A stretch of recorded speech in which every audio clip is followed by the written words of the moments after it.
going on, everybody? Back again on another video. If you would do me a favor, hit that like, hit that subscribe button, and comment below. Doing so help this video get out to the masses, and give me your feedback. Tell me what you think. Today I want to hit on a can be sensitive or very overwhelming subject, and that's pricing. Budgets, right? When you're meeting with potential clients, when they reach out to you in terms of your business and some of the work that they've seen you do and they look to hire you, how do you handle those conversations? What works best for you? When I began my filmmaking journey, I immediately kind of understood kind of potentially how overwhelming it could be, because I was trying to decipher, I was trying to figure out like, how do I quantify, how do I charge for my time, right? Because that's one thing we can't get back. So I researched YouTube, just as we're on the platform now, how others have handled that conversation. Two of the different ways that I noticed and I kept observing that, filmmakers handle that conversation was, number one, people asked their budget,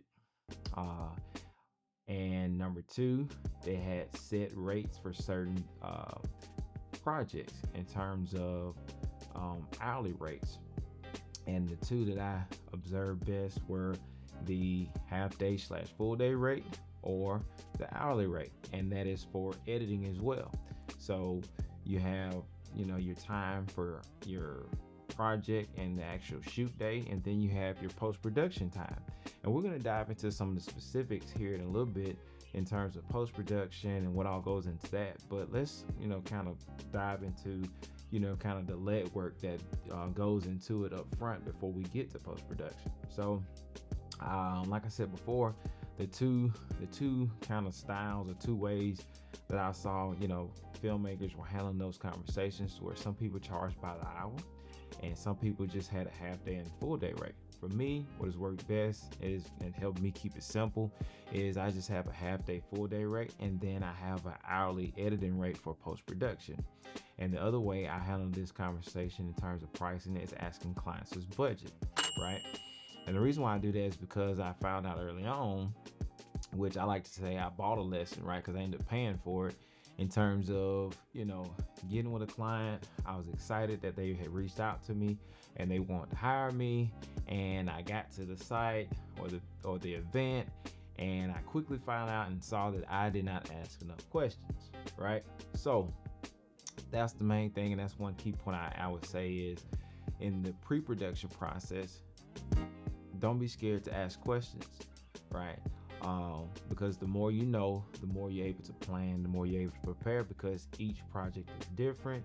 Each project doesn't require maybe the same amount of equipment, and we'll dive into that, which goes into this conversation in terms of pricing.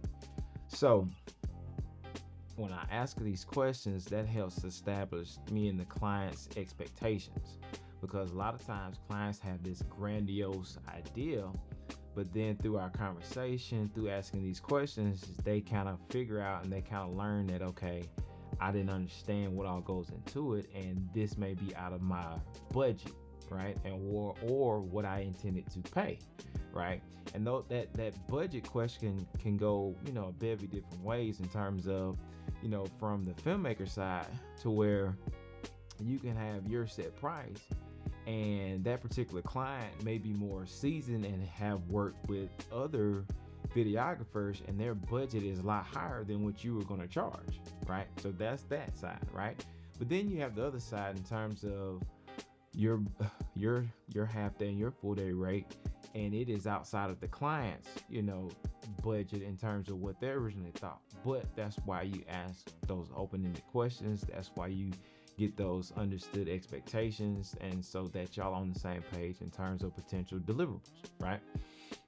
So diving into that conversation in terms of pricing, and having them have a full understanding potentially of why you charge what you charge, because each filmmaker's journey is different in terms of where they are in that, to where now I'm at the stage where I have a lot more experience. My equipment kind of shows that as well, and then the quality of my work.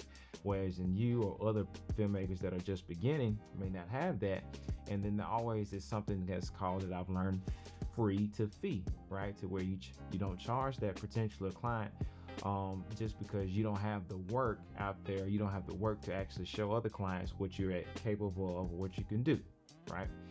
So I've tried that. I've done that as well, and I continue to do that, especially if it's a particular project that I'm passionate about and I actually want just the experience and I want to gravitate and do that, right? Let's move a little bit further in terms of now we've had the conversation with the client. We've actually negotiated the budget. We've agreed upon it. I understand the scope of work. We get to site and it's understood, say for the sake of argument, that this is a half-day shoot, right? So when you're doing your pricing, right? Well, let me take a step back, right? When you're doing your negotiation, you're determining how long it takes you to film this, and then you're actually gonna have to determine how long it's gonna take you to edit it, right? And as I stated, I have an hourly rate for the edit, not necessarily an hourly rate for actual filming, right?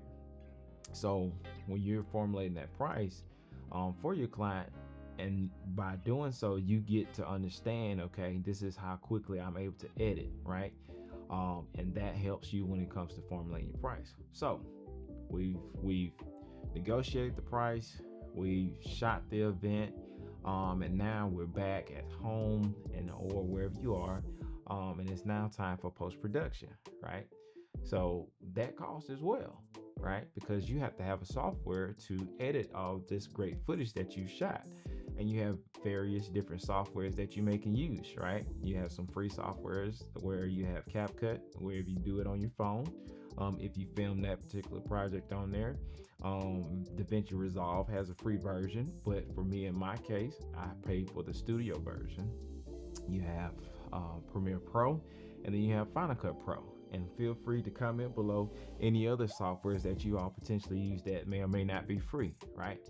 This is an additional cost, right? And another reason why the price as I stated, is because of the camera gear or the equipment that you use to film this project for your particular client. You know, for me, I'm a Sony guy. Right? My A camera is the Sony A7S III. My B camera is the Sony A7 III. And then you have your lights that you bring on set, because again, going back to asking those questions, there was a time to where I didn't assume I brought more, than what I particularly thought I would need. But when I got on site, I said, okay, I'm glad I got my equipment, because now it was poor lighting. I had my own lights. So therefore, I was able to, light the scene, appropriately to have my exposure correct.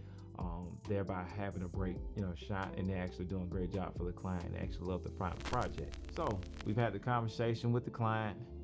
We've agreed to the budget, contingent upon the scope of work that the client had for you. We've shot the footage, right, which took X amount of time.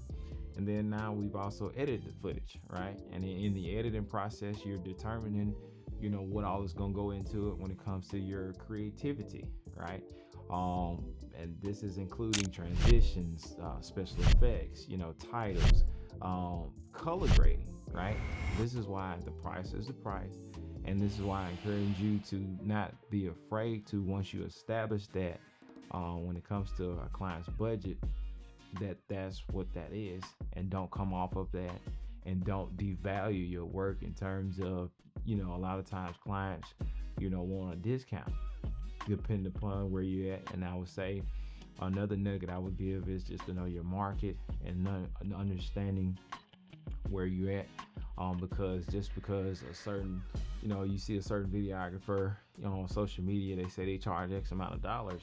Well, that may not be the same case necessarily in your local market. So you need to understand your market in terms of what, other competitors potentially are charging. And not saying that you want to devalue your work or just, compete with them in terms of that, because at the end of the day, your quality and what you bring to the table is unique. And that customer is reaching out to you because of that, because they've seen your work, or you have been referred to them by somebody else that you may have potentially worked with. I want to put a poll. I want to pose a question. Again, I didn't want this video to be too long, but what is your process? Do you charge hourly rate, or do you have a half day, full day rate? Answer that for me below, comment, And again, hit that like, hit that subscribe button, and stay tuned for the next video.